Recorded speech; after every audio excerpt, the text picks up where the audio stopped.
Hello दोस्तों, I am Ram. और जैसा कि पता है सभी को, आई थिंक कि क्लासेस कंटिन्यू आई हैं। जो प्रॉमिस किए थे हमने, वो सारे प्रॉमिस फॉलो किए जा रहे हैं। हमने बोला था कि जब भी आपकी तैयारी चालू कराएंगे तो एक प्रॉपर वे में तैयारी होगी, और करंट अफेयर के साथ साथ स्टैटिक पोर्शन को इवन मेंस लेवल तक, सिविल के लिए मेंस लेवल तक और अदर एग्जाम के लिए जो उनकी फैक्चुअल बातें होती हैं, सारी की सारी फैक्चुअल बातें कवर की जा रही हैं। तो जो बोला था वो किया जा रहा है। कुछ बातें और भी प्रॉमिस में की थी, टाइम लग रहा है उन चीज़ों में, तो वो भी बातें पूरी होंगी। क्लियर है? तो जो नए बच्चे हैं या जो नए जुड़ रहे हैं, उन्हें पूरी तैयारी करनी है, चाहते हैं कंप्लीट प्रिपरेशन हो उनकी, तो सब्सक्राइब कर लो और शेयर करना मत भूलना।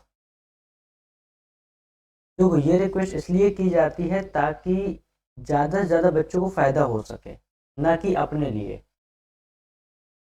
अभी यहाँ हमारे लिए कुछ नहीं है, केवल मेहनत के सिवा। कि जो रात दिन मेहनत करती है पूरी टीम या हम करते हैं, आपको पीपीटी से कंटेंट्स लेकर क्लास लेने तक, तो ये एक बहुत बड़ी मेहनत होती है। इसके पीछे पूरी टीम लगी होती है। किसी एक पर्सन के हाथ की बात नहीं हो सकती है कि एक पर्सन आए और सब कुछ करके आपकी क्लासेस कंटिन्यू हों। तो हमने क्या किया था, हमने करंट अफेयर के साथ इकोनॉमिक्स भी क्लास चल रही है, आपकी पॉलिटी में एम लक्ष्मीकांत सर की क्लास चल रही है, कॉन्सेप्ट विद पॉलिटी चल रही है। जो कॉन्सेप्ट विद पॉलिटी की क्लास थी, उसमें आज का जो टॉपिक है वो है सत्ता की साझेदारी। और बता दूं, जितने भी सब्जेक्ट हैं आपके, चाहे ऑप्शनल में हो या किसी अदर चीज में, आपके सारे के सारे सब्जेक्ट कवर होंगे और विल कवर होंगे। एग्जाम यहां से बाहर ना जाए। क्लियर है? तो शेयर कर दो, लाइक शेयर कर दो सभी लोग सेशन को। सबसे पहले जल्दी से कर दो सभी लोग, फिर सेशन चालू करते हैं। तो अब देखो, आज का जो टॉपिक है वो क्या है, सत्ता की साझेदारी, यानी कि पावर शेयरिंग। आखिर पावर शेयरिंग की नीड क्यों है? सबसे पहला सवाल आपको दिमाग में ये आना चाहिए। दूसरा, पावर शेयरिंग होती क्या है? तीसरा, पावर शेयरिंग का डेमोक्रेसी के अंदर रोल क्या है? बात समझ में आ रही है? चौथा, पावर शेयरिंग से पब्लिक का क्या बेनिफिट है, या पावर शेयरिंग से पब्लिक के राइट कैसे मिलेंगे? तो ये सारी बातें आपको टॉपिक सुनते ही आपके दिमाग में आ जानी चाहिए। यार, सत्ता की साझेदारी है क्या? आखिर सत्ता साझेदारी कैसे करेगी, किससे करेगी, कितने भागों में करेगी? क्लियर है ये बात? क्या ये बात क्लियर है? तो देखो, सत्ता में साझेदारी की जरूरत क्यों है? तो सबसे पहली बात, ये आप देख रहे हो क्या है, ये वो लोग हैं जिन्होंने अपने राइट संविधान में रखे हैं।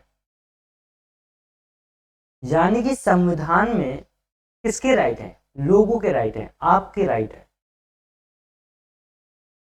तो कानून भी किसके लिए बनना चाहिए? आपके लिए बनना चाहिए। वेलफेयर पॉलिसीज किसके लिए आनी चाहिए? आपके लिए आनी चाहिए। डेवलपमेंट इंफ्रास्ट्रक्चर देश में किसके लिए होना चाहिए? आपके लिए होना चाहिए। यानी कि जिसमें देश की जनता का अस्तित्व आगे बढ़े,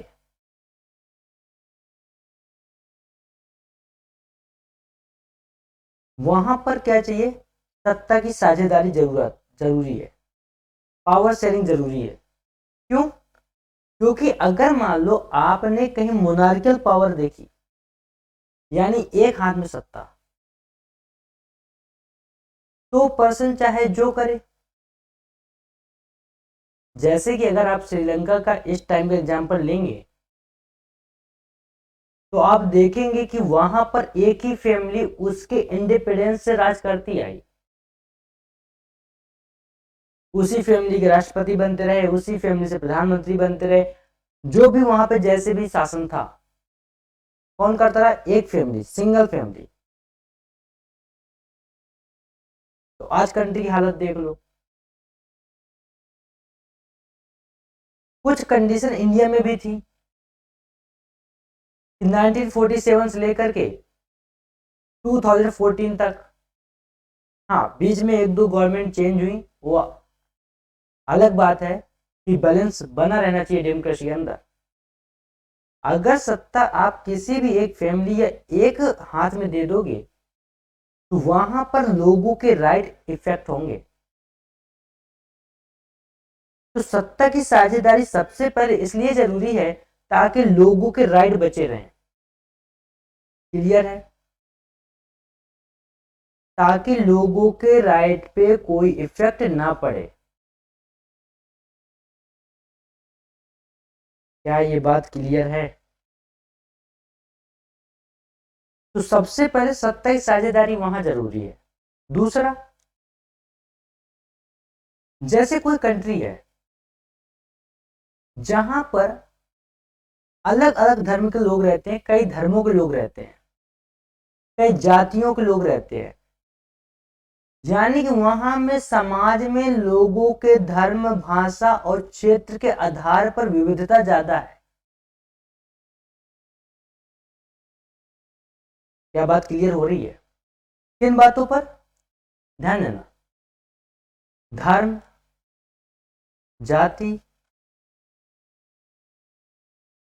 क्षेत्र के आधार पर क्या है? भाषा के आधार पर विविधता ज्यादा है।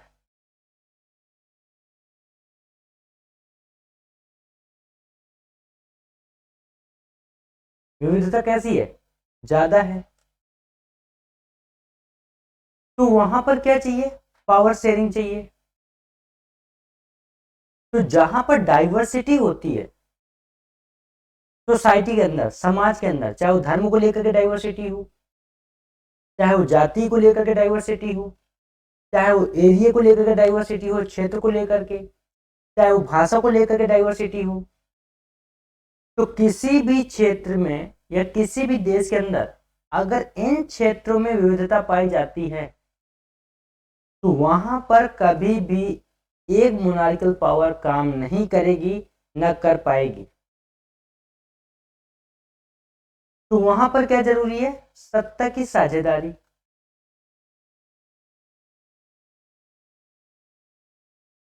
क्लियर है क्या ये बात? तो वहां जरूरी है सत्ता की साझेदारी। क्यों? क्योंकि भाई कोई मान लो हिंदू धर्म को मानने वाला है, कोई मुस्लिम धर्म को मानने वाला है, अपने भारत की बात कर रहे हैं, ठीक है, कोई सिख धर्म से है और कोई ईसाई धर्म से, क्रिश्चियन है।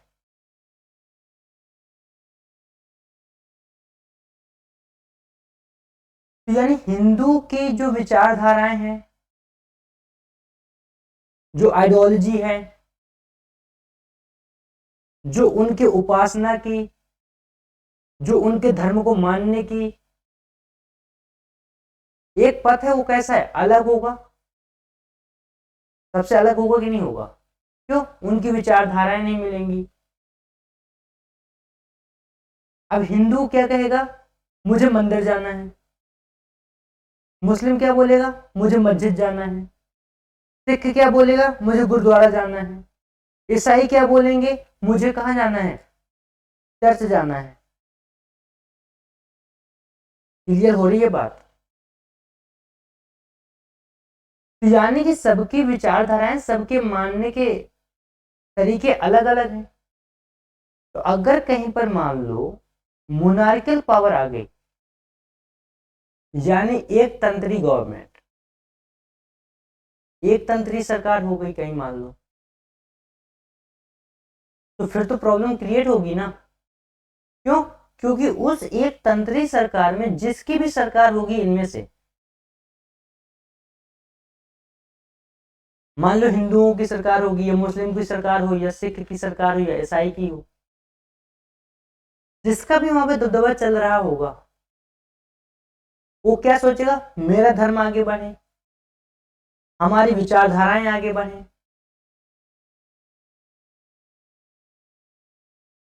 तो उससे क्या होगा, उससे ये होगा कि अगर मान लो मुस्लिम धर्म का राज है, या मान लो सिख का राज है, ईसाई का राज है, हिंदू का राज है, किसी का भी, चारों में से किसी को भी ले लेना, तो जिसका भी होगा वो क्या करेगा, वो इनके बारे में तो भाई सोचेगा ही नहीं। बात समझ में आ रही है? क्यों? क्योंकि वो अपनी विचारधारा से, अपने धर्म की विचारधारा से, अपनी जाति की विचारधारा से, अपने भाषा की विचारधारा से क्या है, प्रेरित है। तो इससे क्या होगा, इससे ये होगा कि जो बाकी बचे हुए धर्म, जाति, क्षेत्र, भाषा के लोग हैं अलग अलग, उनके राइट जो है क्या होंगे, इफेक्टेड होंगे, उनके राइट प्रभावित होंगे, उनकी भावनाएं आहत होंगी। क्लियर है क्या? आई होप की बात क्लियर होगी। तो उनकी भावनाएं क्या होंगी, आहत होंगी। तो फिर क्या, आंदोलन, गृह युद्ध जैसी स्थितियां। तो इस वजह से क्या जरूरी है, सत्य की साझेदारी, कि जो पूरे देश की मोनार्कियल पावर है उसे क्या करो, उसमें साझेदारी दे दो। यहां पर ला करके एक हिंदू पर्सन का भी मेंबर बैठा दो, एक मुस्लिम का भी बैठा दो, एक सिख का भी बैठा दो, और एक ईसाई का यानी क्रिश्चियन का। अब ये क्या करेंगे, अब ये चारों अपनी सहमति से, एक दूसरे की सहमति से एक ऐसी बुक बनाएंगे, एक ऐसा कानून बनाएंगे, या एक ऐसी लॉग बुक बनाएंगे जिनमें इनके चारों के धर्म, जाति, क्षेत्र, भाषा में समानता स्थापित हो, किसी के राइट ब्रेक ना हो,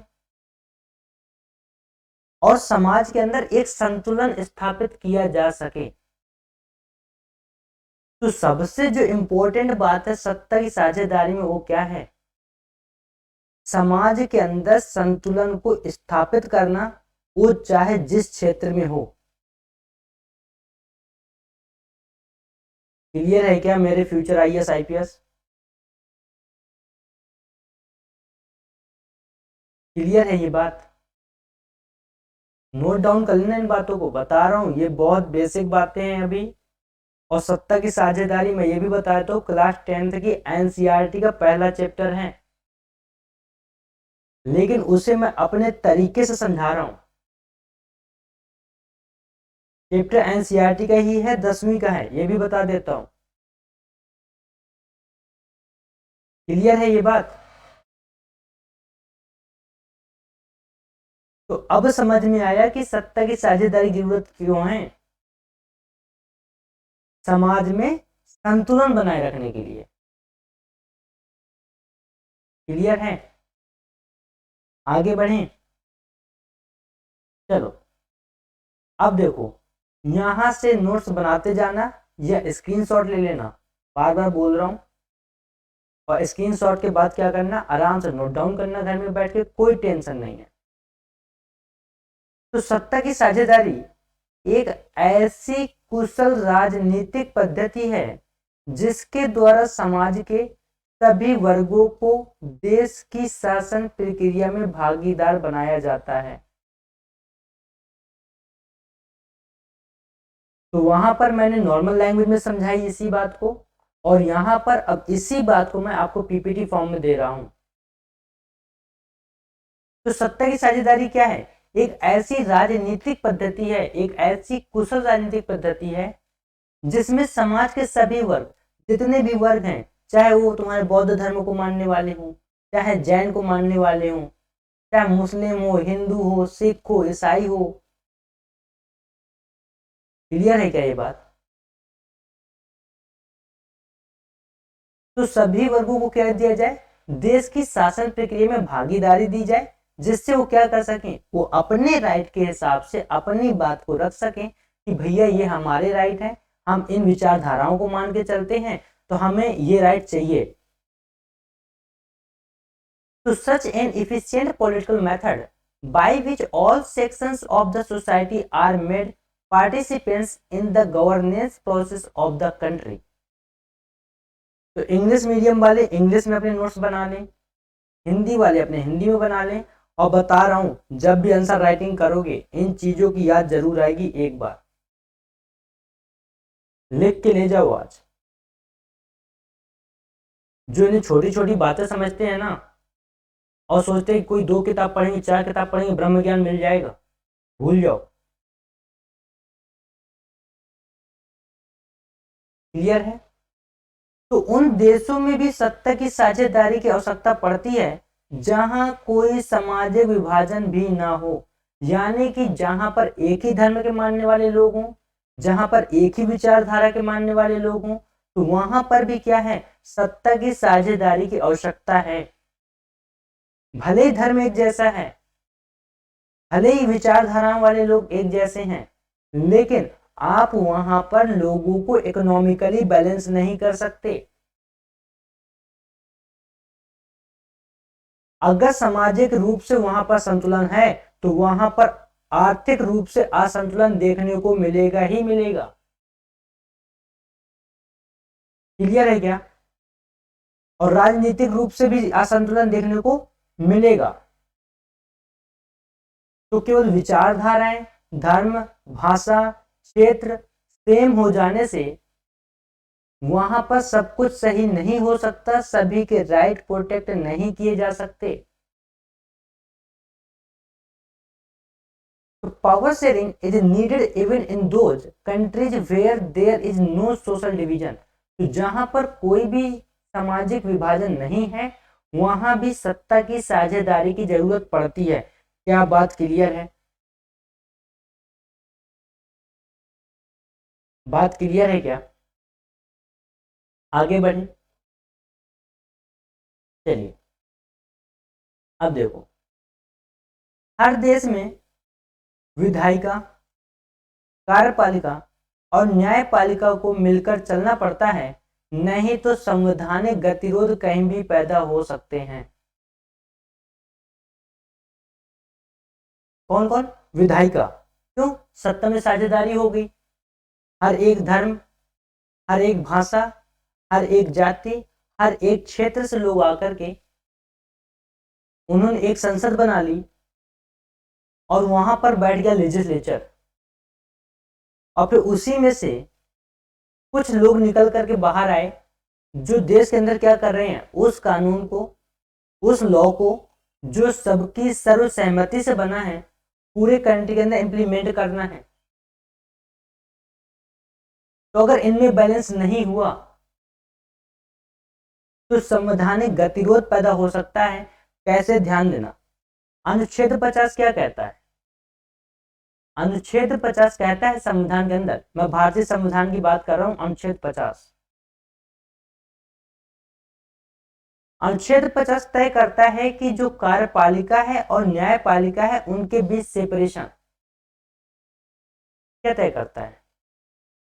कार्यपालिका के क्षेत्र और न्यायपालिका के क्षेत्र के बीच में सेपरेशन, कि जो कार्यपालिका है, जो एग्जीक्यूटिव है, और ये जो जुडिशरी है, एग्जीक्यूटिव ना जुडिशरी की फील्ड में जाएगा, एरिया में जाएगा, ये मान लो बाउंड्री है तो ये अपना यहां रहे, और जुडिशरी अपना यहां रहे। अगर किसी ने भी किसी को इंटरफेयर किया, मान लो जुडिशरी ने एग्जीक्यूटिव में किया, क्लियर है, एग्जीक्यूटिव की ही टीम क्या है, एक पार्टी क्या है, विधायिका है संसद में, और संसद के पास क्या है, संशोधन की शक्ति है। तो जो लेजिस्लेचर है वो क्या करेगा, जुडिशरी को दबा देगा। बात समझ आ रही है।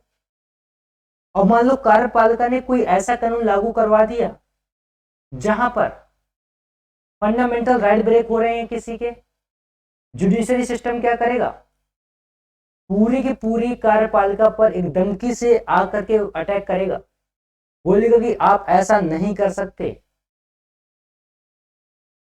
यानी कि गतिरोध दोनों तरफ से आ सकता है। तो इनके बीच संतुलन होना बहुत जरूरी है सत्ता की साझेदारी के अंदर। क्या बात क्लियर हो गई?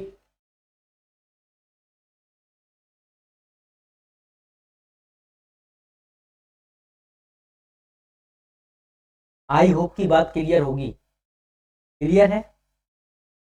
तो in every country the legislature, executive and judiciary have to work together, otherwise constitutional deadlock can arise anywhere.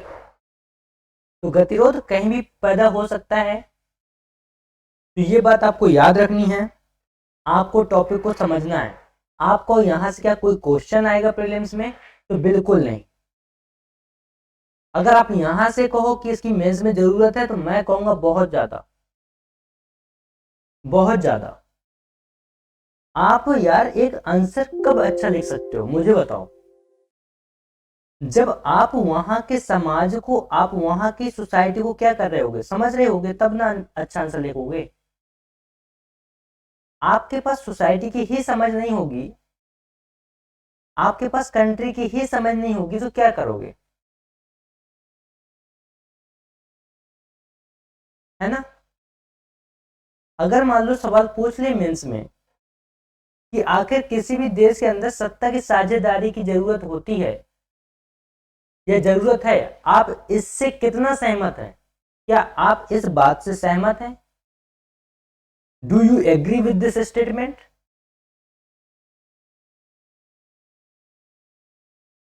Question कर दे, power sharing is important for all Nations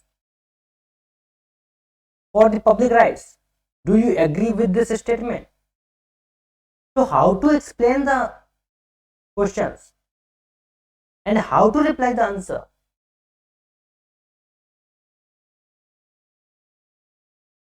Then it is very important for mains answer writing. Prelims के लिए तो करा ही रहे हैं ना M Laxmikant sir की book. So why to worry about the examination? Why you are about worry about the examination? Don't worry, chill मारो, आराम से स्टडी करो। क्लियर है? आगे बढ़े, आप अपना काम करो, मैं अपना काम कर रहा हूं, मिलकर करते हैं, मजा आएगा। ठीक है? तो जिन देशों में क्षेत्रीय भाषा और जाति आधार पर विभाजन हो, वहां पर सत्ता की साझेदारी का और भी महत्व बढ़ जाता है। तो मैंने ये बात एक्सप्लेन की है कि सत्ता की साझेदारी का महत्व कैसे बढ़ेगा। तो अलग अलग धर्म के लोग हैं, कई धर्म के लोग हैं वहां पर, तो सबकी विचारधाराएं, सबके राइट अलग अलग होंगे और सभी के राइट को क्या करना है, प्रोटेक्ट करना है। क्लियर है? तो वहां पर पावर शेयरिंग की इंपॉर्टेंस और ज्यादा बढ़ जाती है। तो in countries where there is division on the basis of regional language and caste, power sharing becomes even more important. तो आई होप कि आपको कंटेंट में कोई प्रॉब्लम नहीं आ रही होगी कि इंग्लिश हिंदी दोनों है। तो जो बात हिंदी में समझ में नहीं आती तो कभी कभी वो बात इंग्लिश में इजीली समझ में आ जाती है, और जो कभी कभी इंग्लिश में समझ में नहीं आती वो बात हिंदी में इजीली समझ में आ जाती है। इस वजह से बाइलैंग्वेज कंटेंट चलाया जाता है। तो जहां पर क्षेत्र, भाषा, धर्म के आधार पर समाज का विभाजन है, वहां पर सत्ता की साझेदारी बहुत ज्यादा जरूरी है और वहां पर इंपॉर्टेंस बढ़ जाती है। तो जब आपसे सवाल आए कि सत्ता की साझेदारी हर देश के लिए जरूरी है, क्या आप इस बात से सहमत हैं? तो बिल्कुल ललकार के बोल आना, हाँ हम सहमत हैं, और ये सारे रीजंस दे आना। ठीक है, आंसर में बता रहा हूं, एक नंबर नहीं कटेगा। क्लियर है क्या? आई होप की बात क्लियर होगी। और एक बात मैं बार बार बोल रहा हूं, बार बार, डेली क्लासेस चाहिए, ऐसी ही content full quality full classes चाहिए, तो यहाँ ये लगा है लोगो, सर्च मारो, सब्सक्राइब करो और शेयर करो। क्लियर है? आगे बढ़े। चलिए, सामाजिक टकराव आगे बढ़कर अक्सर हिंसा और राजनीतिक अस्थिरता का रूप ले लेता है, इसलिए सत्ता में हिंसा देना राजनीतिक व्यवस्था के स्थायित्व के लिए अच्छा है। तो जहां पर राजनीतिक गतिरोध बढ़े, वहां पर क्या करना चाहिए? वहां पर आप सत्ता में साझेदारी कर दो, आप लोगों को राइट दे दो, आप लोगों को पॉलिटिकल राइट दे दो, पॉलिटिकल पार्टिसिपेशन दे दो, जितने भी धर्म के लोग हैं सभी को पॉलिटिकल पार्टिसिपेशन दो। तो वहां पर युद्ध मचाने से अच्छा है, लॉस करने से अच्छा है कि क्या किया जाए, वहां पर राजनीतिक व्यवस्था में स्थायित्व लाया जाए और वहां पर क्या किया जाए, पार्टिसिपेशन दिया जाए। क्लियर है? तो social conflict often escalates into violence and political instability, so sharing power is good for the stability of the political system। क्या बात क्लियर है? जिन्हें एनसीईआरटी कवर करनी है, तो ये मैं बोल रहा हूं, क्लास 10 की एनसीईआरटी का पहला चैप्टर है, लेकिन इसे मैंने केवल अपनी लैंग्वेज में डाल दिया है, एक आंसर फॉर्मेट के लिए। बार बार बोल रहा हूं, एनसीईआरटी का क्लास 10 का पहला चैप्टर है ये। जाके पढ़ेंगे इंग्लिश वाले तो देखेंगे पावर शेयरिंग पहला चैप्टर है कक्षा 10वीं की एनसीईआरटी में, और हिंदी वाले देखेंगे तो सत्ता की साझेदारी नाम करके चैप्टर है। क्लियर है क्या ये बात? आगे बढ़े। चलो, अब समझना कि सत्ता की साझेदारी होगी तो क्या होगा, लोकतंत्र बनेगा। तो लोकतंत्र का मतलब होता क्या है? लोकतंत्र का मतलब होता है कि जो लोग इस शासन व्यवस्था के अंतर्गत हैं उनके बीच सत्ता को बांटा जाए, और इसलिए वैध सरकार वही है जिसमें अपनी भागीदारी के माध्यम से सभी समूह शासन व्यवस्था से जुड़ते हैं। क्या बात क्लियर हुई कि लोकतंत्र का मतलब क्या है? लोकतंत्र का मतलब है कि समाज के सभी समूहों से लोग आए और वहां पर शासन व्यवस्था से जुड़े, और जो वहां पर समूह बने उस शासन व्यवस्था का, वही वैध सरकार है। ये ध्यान देना। क्लियर है? तो democracy means that the power is divided among the people. क्या? Power is divided among the people, यानी कि लोगों के बीच में पावर क्या हो रही है, बढ़नी चाहिए। डेमोक्रेसी का मीनिंग है क्या? आखिर में बोलते हैं लोकतांत्रिक देश है ना। कुछ भी बोलेंगे, कुछ भी पढ़ेंगे। जैसे मेरे हाथ एक मीम लगा था, उस मीम में एक मैम पढ़ा रही है, वो क्या बोलते हैं, हाँ पॉलिटिक्स ही पढ़ा रही है शायद, आई थिंक। और उसमें एक क्वेश्चन पूछा जा रहा है, एमसीक्यू शायद चल रहा था उसमें। क्या पूछ रहे हैं कि मौलिक अधिकार संविधान के अंदर किस भाग के अंतर्गत आते हैं, या किस भाग में उपस्थित है, ऐसे कुछ जो सवाल था।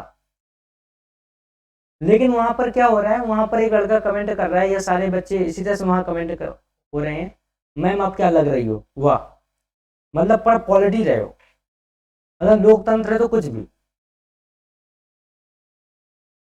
बात समझ में आ रही है? हमें ना यार, कभी किसी ने बोल दिया कि भैया आप क्या लग रहे हो, कांटे लगे क्या हमें?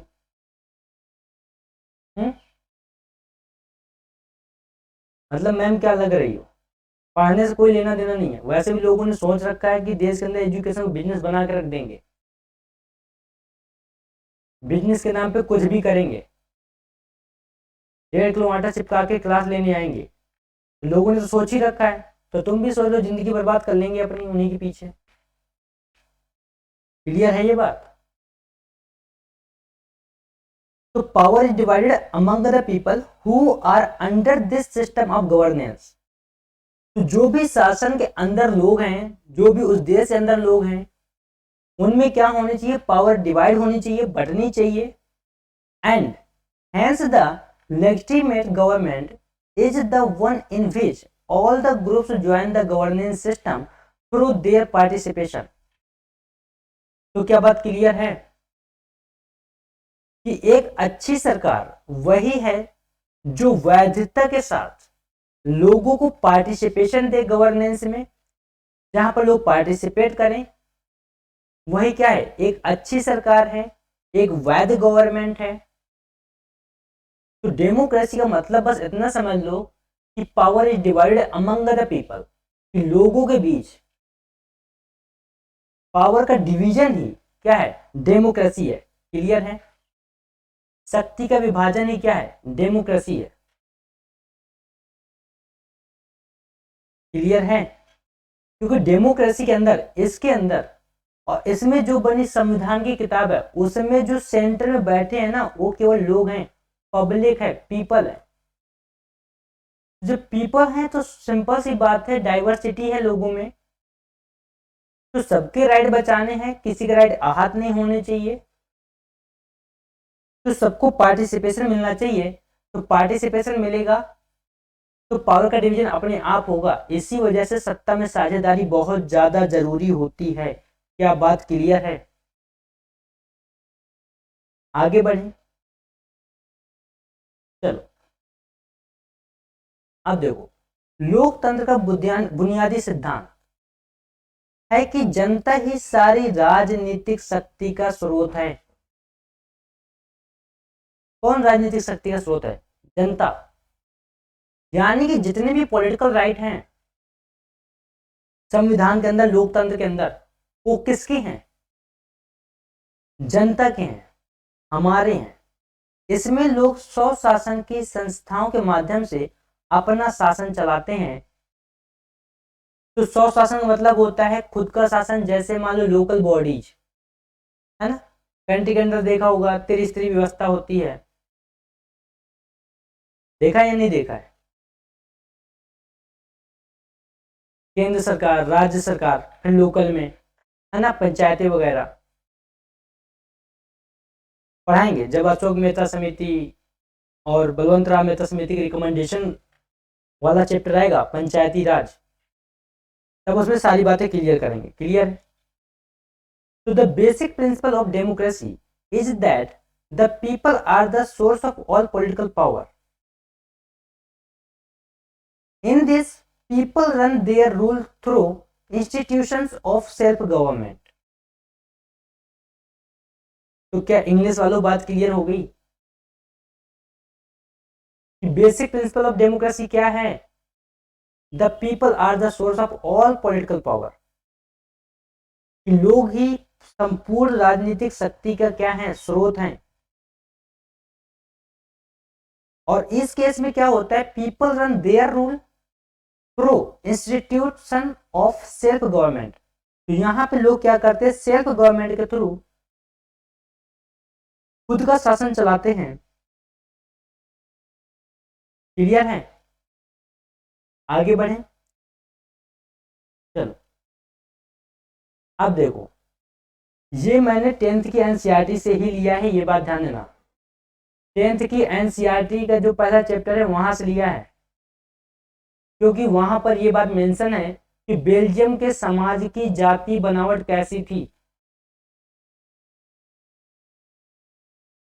क्योंकि सभी को पता है हमारे देश के संविधान को उधार लिया गया संविधान भी बोला जाता है। जो आलोचक होते हैं वो सारे सारे क्या करते हैं, अपनी अपनी आलोचना में अलग अलग विचारधाराएं रखते हैं। कोई बोलता है कि ये वकीलों के लिए है, कोई बोलता है कि ये एक समुदाय का प्रतिनिधित्व कर रहा है, कोई बोलता है कि ये उधार लिया गया संविधान है जो दूसरे देशों के संविधानों से उधार लिया गया है। तो बेल्जियम यूरोप का छोटा सा देश है, तो आप प्रीलिम्स में यहाँ तैयार कर सकते हो कि बेल्जियम कहाँ है, तो यूरोप में है, जिसकी आबादी हरियाणा से भी आधी है। यानी कि अगर मान लो हरियाणा की आबादी 2 करोड़ हो ऐसे अबाउट में, तो वहां कितनी है, 1 करोड़। यानी कि हमारे इंडिया का एक स्टेट जो कि बहुत बड़ा नहीं है, ठीक है, और वहां यूरोप के अंदर एक कंट्री, परंतु इसके समाज की जाति बनावट बड़ी जटिल है। कैसे? इसमें रहने वाले 59% लोग डच भाषा के हैं जो डच भाषा बोलते हैं, और 40% लोग फ्रेंच भाषा बोलते हैं। कितने हो गए, 99। और 1% लोग वो हैं जो जर्मन भाषा बोलते हैं। यानी कि बेल्जियम के अंदर जिसकी आबादी हरियाणा से भी आधी है, तो वहां पर देख सकते हो जाति और भाषा के आधार पर कितनी डाइवर्सिटी है, कि मेजोरिटी में डच बैठे हुए हैं जो डच भाषा बोल रहे हैं, उसकी बाद सेकेंड मेजोरिटी फ्रेंच लोगों की है 40%, और जो सबसे ज्यादा माइनॉरिटी में है, जिन्हें माइनॉरिटी में आप डालोगे वो कौन है, फ्रेंच, जर्मन, सॉरी कौन, जर्मन, जो 1% लोग हैं, जो 1% लोग जर्मन भाषा को बोलते हैं। तो Belgium is a small country in Europe whose population is half that of Haryana, but the ethnic composition of ASCII society is very complex. तो इसके समाज की जो सोसाइटी है वो बहुत ज्यादा कॉम्प्लेक्स है। तो 59% of the people living in it speak Dutch, 40% of the people speak French, 1% of the people speak German. Clear है क्या ये? आई होप की बात क्लियर होगी।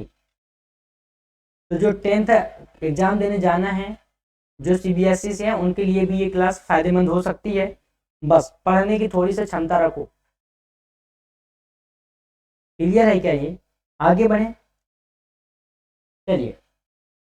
तो अब देखते हैं श्रीलंका के समाज की जाति बनावट। ये भी मैंने एनसीईआरटी से ही लिया है। कहां से? एनसीईआरटी से।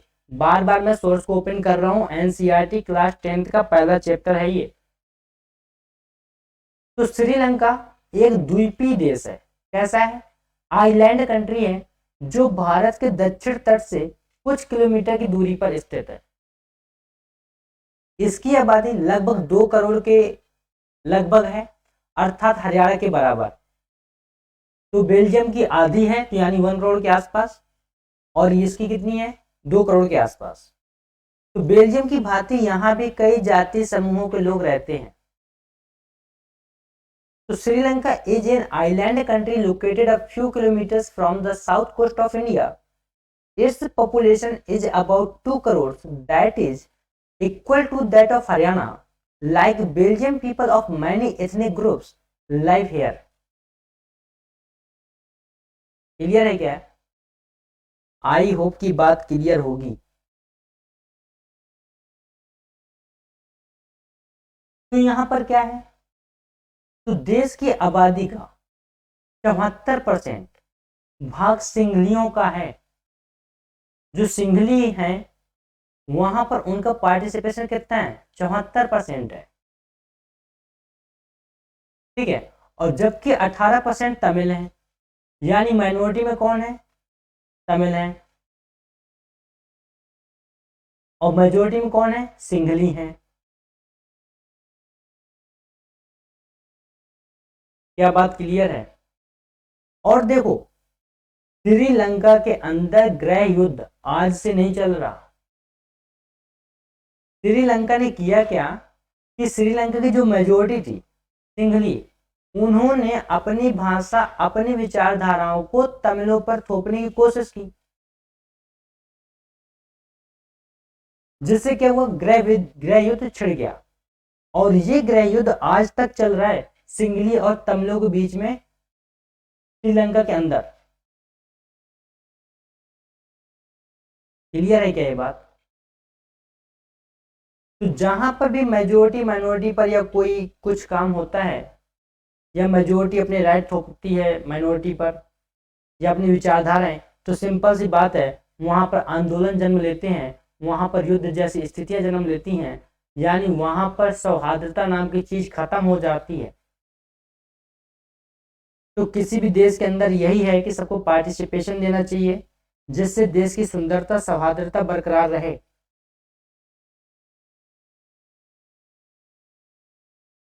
क्या बात क्लियर है?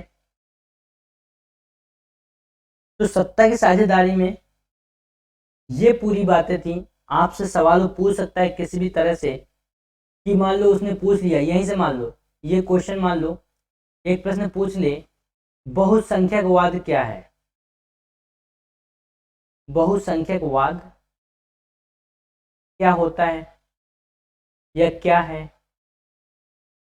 आप क्या बताओगे बहुसंख्यकवाद क्या है?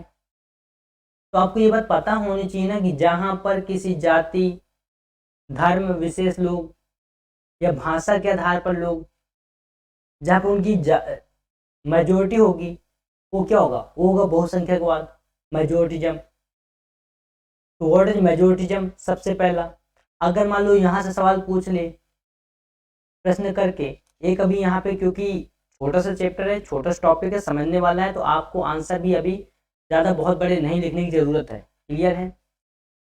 दूसरा प्रश्न मान लो पूछ ले, क्या पूछ ले कि सत्ता की साझेदारी क्या होती है? सत्ता की साझेदारी, साझेदारी का तात्पर्य क्या है? क्या तात्पर्य क्या है? या सत्ता की साझेदारी से तात्पर्य क्या है? का तात्पर्य क्या है या सत्ता की साझेदारी से तात्पर्य क्या है? ये भी सवाल एक क्रिएट हो सकता है। और क्या सवाल क्रिएट हो सकते हैं?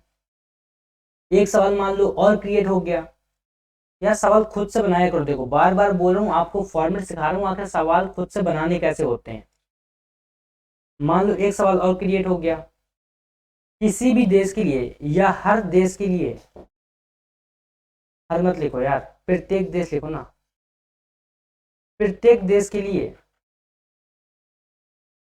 प्रत्येक देश के लिए सत्ता की साझेदारी, सत्ता की साझेदारी, साझेदारी अति आवश्यक है, अति आवश्यक है।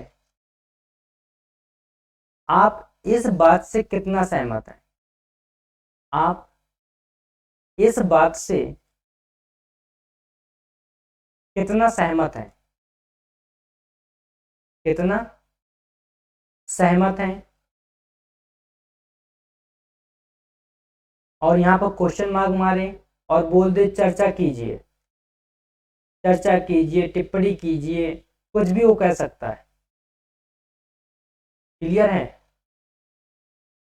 तो ऐसे सवाल क्रिएट हो सकते हैं एग्जाम में, आज के सिनेरियो से, आज के टाइम से इंटरलिंक क्वेश्चन बन सकते हैं। तो आपको इन चीज़ों के लिए प्रिपेयर रहना है। क्लियर है क्या? तो यही कहूँगा, सब्सक्राइब करना मत भूलो यार, है ना।